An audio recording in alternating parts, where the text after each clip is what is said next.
Joining me now is the leader of the BC Conservative Party, John Rustad. Mr. Rustad, thanks so much for being here. Thank you very much for having me on. Good to have you with us, and I appreciate that you're able to take calls as well. Let me just ask you, this obviously came as a real shock to the public and many in the BC United Party, I'm sure in your party as well yesterday. Between you and Kevin Falcon, what is that relationship like? Because Kev, he's called you many names in the past, right? He's called you extreme, not ready to be premier. Just recently, BC United was handing out tinfoil hats to refer to conspiracy theories around 5G that was peddled by one of your candidates. You've traded barbs. You've said he's demonstrated he will always put his own personal ambition first. So how are you going to work together to come up with candidates and policy?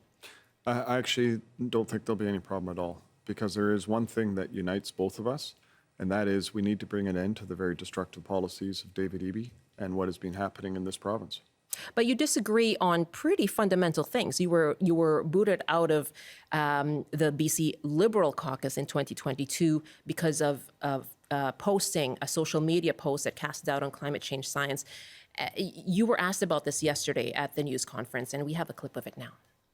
Your relationship broke down a couple years ago over party discipline and climate change. So, Mr. Rustad, are you moderating your views on climate change? Do you still believe it's not a crisis and that the science suggesting we're causing it is false?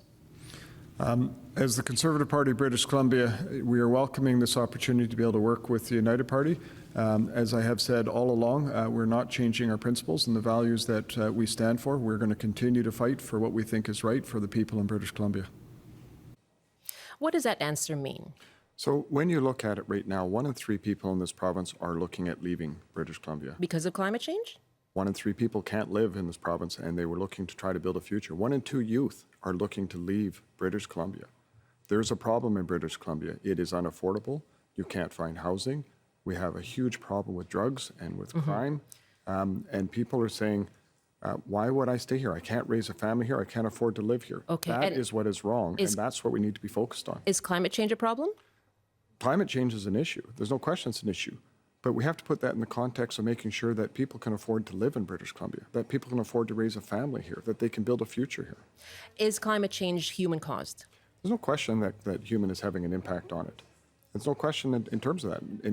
And so okay, because that is antithetical to what you had boosted back in 2020. You are moderating your position then. No, I haven't changed my position at all. You can go back and look at the clips from back then. I've said exactly the same thing.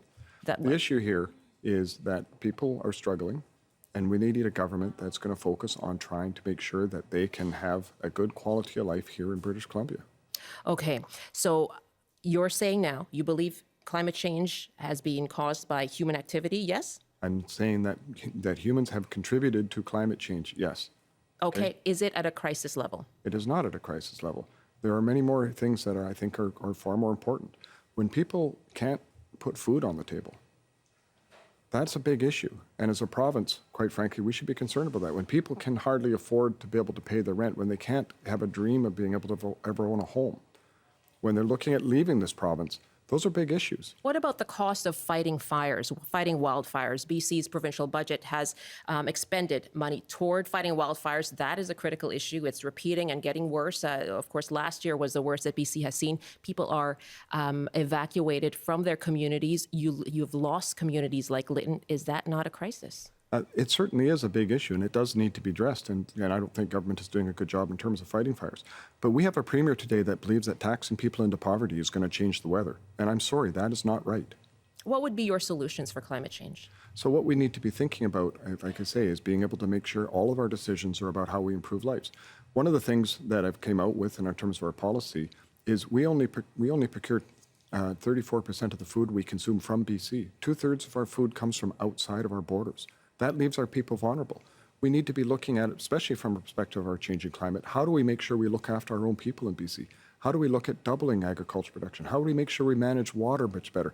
How do we make sure that our infrastructure is more resilient so that it's not going to be affected by so many issues that we have with climate? And so those are the types of things that we need to be able to do in British Columbia to make sure people can have a future here in this province.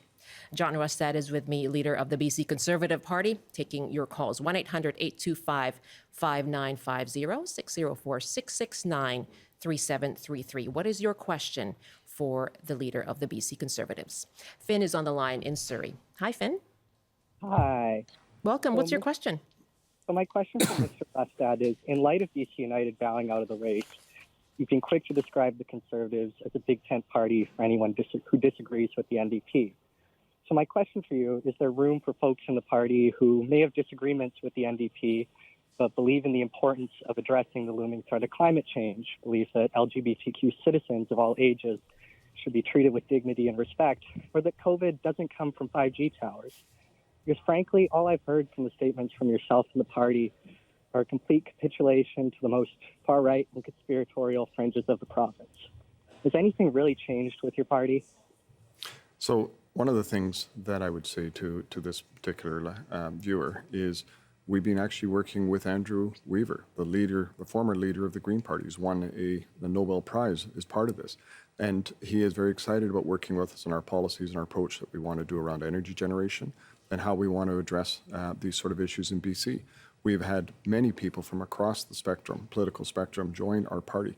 Lots of people from the NDP, for example, who have said, I've voted NDP for the last 40 years, but I cannot vote for David Eby and his destructive policies. I'm coming over and joining the Conservative Party. So we actually have a very broad tent in terms of it. We have people, who are gay, who are bisexual.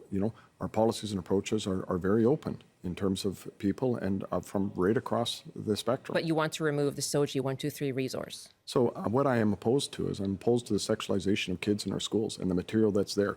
What I want to do is I want to make sure that we have a very strong anti-bullying program and that we have supports in place, because I know sometimes students can really struggle, particularly with families, and we need to be able to support those and support right through to families.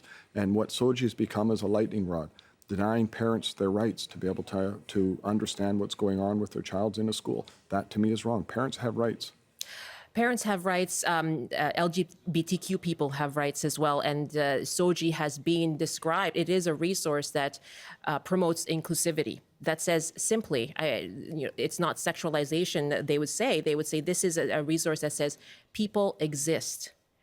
People of various sexual orientations and gender exist. Of course they do.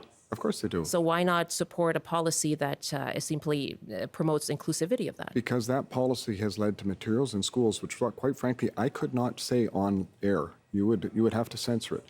There's pictures in books showing children having sex, and that to me is just wrong. Where do you have evidence of this? Yes, I do. I've seen the books. I've seen the library stamps in the books in the schools where this information is available. We've asked you for this evidence, and your party has not sent it to us. We can certainly show you the sites that have all this information collected.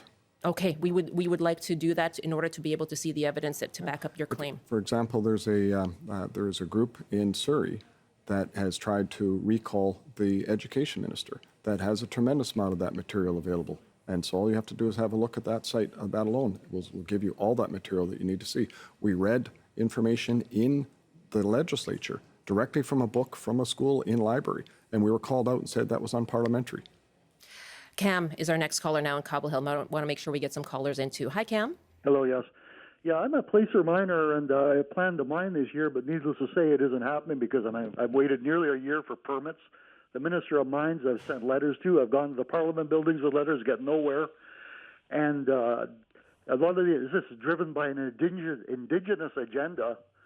The NDP tried to has given away like the Queen Charlotte's, Banks Island, Zabelis, and they've gone after all this stuff. Do you I mean think this has to be rolled back, and it's cost me hundreds of thousands of dollars. I think we have to be more like. What's your question? I'm getting. I can't do anything. I can't do anything. And I can't find out from the mines minister. I can't find out from anybody if this is indigenous driven, because everything with the NDP is driven by non-disclosure agreements. They won't talk to me. I can't do anything. I'd like a comment from your guest. Okay. Cam, thank you very much for the call. Thank you. And this is a real problem. Permitting in British Columbia has frozen up. In the forest sector, for example, up in my area, BC Timber Sales has 2 million cubic meters of wood that it could put out on an annual basis. It's been 3 years they haven't issued any permits. In the mining industry, I've heard that as well in terms of not being able to get permits, not being able to move forward. So we are going to move to a single project, single permit process in British Columbia. We're going to make sure that the permitting goes through and that it doesn't get hung up in the bureaucracy and process. We're going to make sure that people have an opportunity to be able to go to work in this province. Alexis is next in the Sloan Valley. Hi, Alexis. Hi. Thank you, Mr. Rustad, for making yourself available for questions here, first off. And I'm looking for clarification. I think it was you I heard say that BC needs to go back to fighting fires the way we used to, i.e. putting the fires out instead of creating massive project fires, which pollute the earth. And I don't know if maybe that was you, but people need to be aware of how much gasoline, diesel, and phosphorus gel is used to create these fires. Hundreds of kilometers are burned and destroyed because it is very high-intensity fires that damages down to the mineral soil, preventing anything from growing. Watersheds all over are being destroyed. I am a user of the Trozo Creek watershed. The fire was out on day 2 in 2021, and they did 39 backburns over several drainages, a 10-kilometer plus distance, in order to create a massive fire. They were unable to do so, but they burned over 133,000 liters of fuel in order to attempt this. We are being subjected to breathing poisoned air, the ash of plants, animals, and trees, so that we can employ people who come from out of country.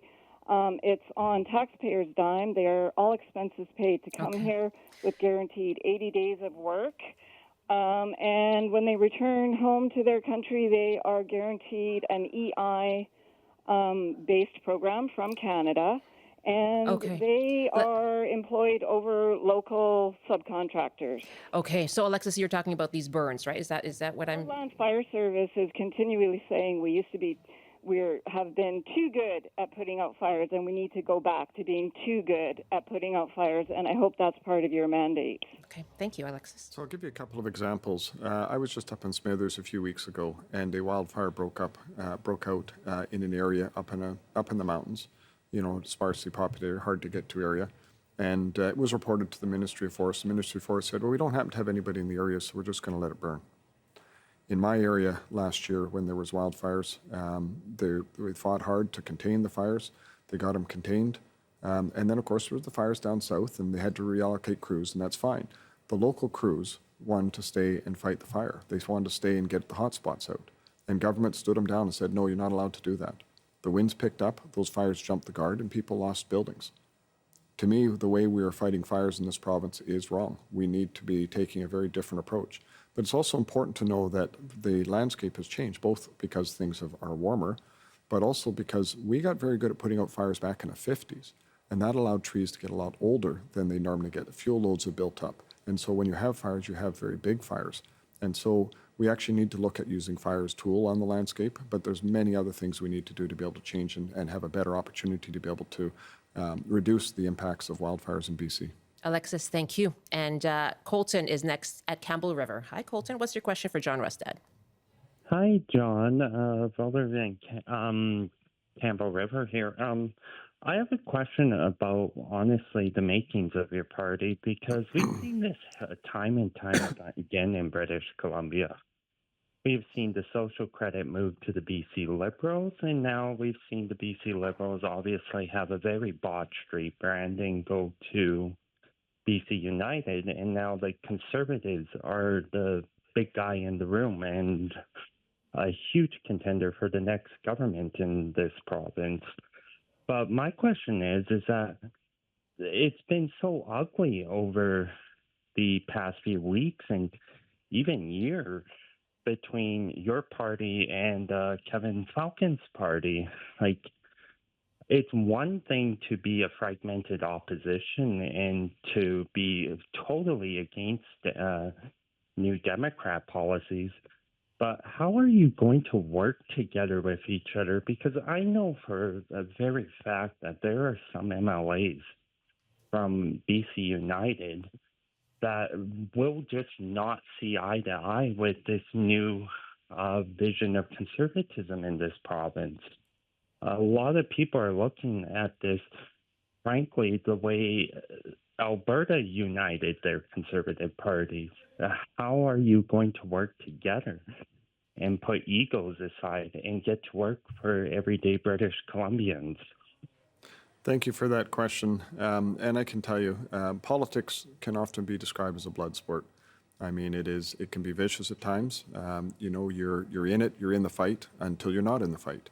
And that's what happened with Kevin Falcon. And when he decided that he was going to stop with his campaign, he was going to suspend the campaign, he came over and said, let's figure out how we do this together. And I said, yes, I'm in agreement. Let's figure out how we can do this. So, I mean, I've worked with Kevin from 2005 to 2013 when he was in government. I've talked with Kevin numerous times when he was outside of government. And I'm not going to have any problem with working with him. I don't hold any grudges against anybody, including, former colleagues from that party. So I don't think there'll be any problem. There is going to be some that may not want to be part of organization. I understand that. And that's the way politics can be. But we are a very large organization, and we're very welcoming for people right across the political spectrum.